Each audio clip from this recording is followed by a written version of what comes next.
Given there has been many uncertainties such as geopolitical tensions, significant cost optimizations with leaner U.S. tech firms, while China tech has been through all that already.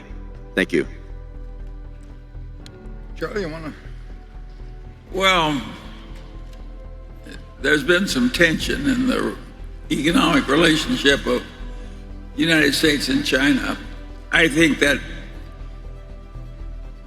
tension has been wrongly created on both sides.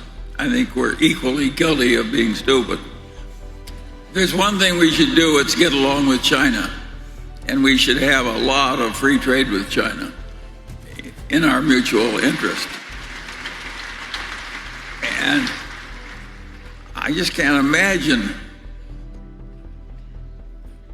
It's just so obvious. There's so much safety and so much creativity that's possible. Think of what Apple has done by engaging in a partnership with China as a big supplier. It's been good for Apple and good for China. That's the kind of business we ought to be doing with China, and more of it. And with everything that increases the tension between the two companies is stupid, stupid, stupid, and ought to be stopped on each side. And each side ought to respond to the other side's stupidity with reciprocal kindness. That's my view. And it creates one enormous problem, of course, which is that you have the two superpowers of the world, and they know they have to get along with each other. Either one can destroy the other. And they're going to be competitive with each other. But part of it is trying, always in a game like that, is trying to judge how far you can push the other guy without them reacting wrong. And, if either side is a bully in some ways, they can get away with it to an extent because the alternative would drive them both into destruction. But if they push it too far, they increase the probability that something really does go wrong. So it's it's one of those game theory dilemmas.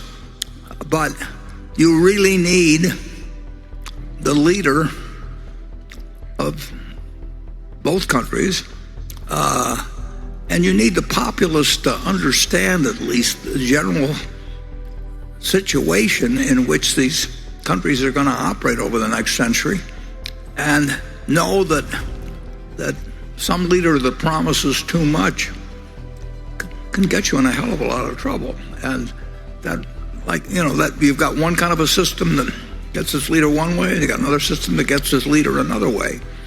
And keeping either side from trying to play the game too hard, and thinking the other side will go along, it's like playing chicken, and driving toward a cliff. So it is, if you got any diplomacy skills, persuasive skills, or anything like that, you really want people that will convince the other country as well as his own or her own country that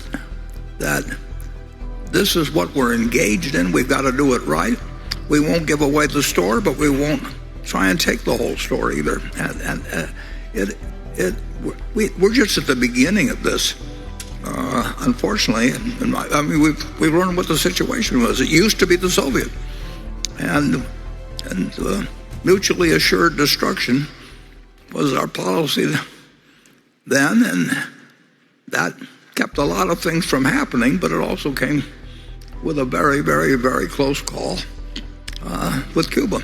And these are not, these are different games than existed hundreds of years ago. You could, Britain might rule the seas, or France or Spain, but now you're playing with a game that you can't really make a huge mistake in. And I think that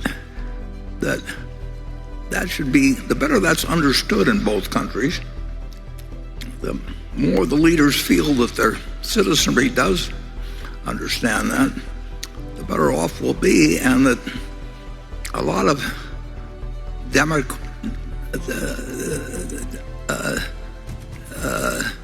demography, or a lot of inflammatory speaking, but a lot of authoritarian action. I mean, it all carries its dangers, and the world has stumbled through the years post-1945 with a lot of close calls in the nuclear arena. And now we've got pandemics, and we've got cyber and a whole bunch of other things. So we've got more tools of destruction than the world's ever had. And it's imperative that China and the United States both understand what the game is and understand that you can't push too hard. But both places are going to be competitive, and both can prosper. That's what really is. That's the vision that is out there, that China will have a more wonderful country, the United States will have a more wonderful country, and the two are not just compatible, they're almost imperative in terms of what's going to happen in the next 100 years or so. And I think that the leaders of both countries have got an important job in having that understood, and not to do inflammatory things.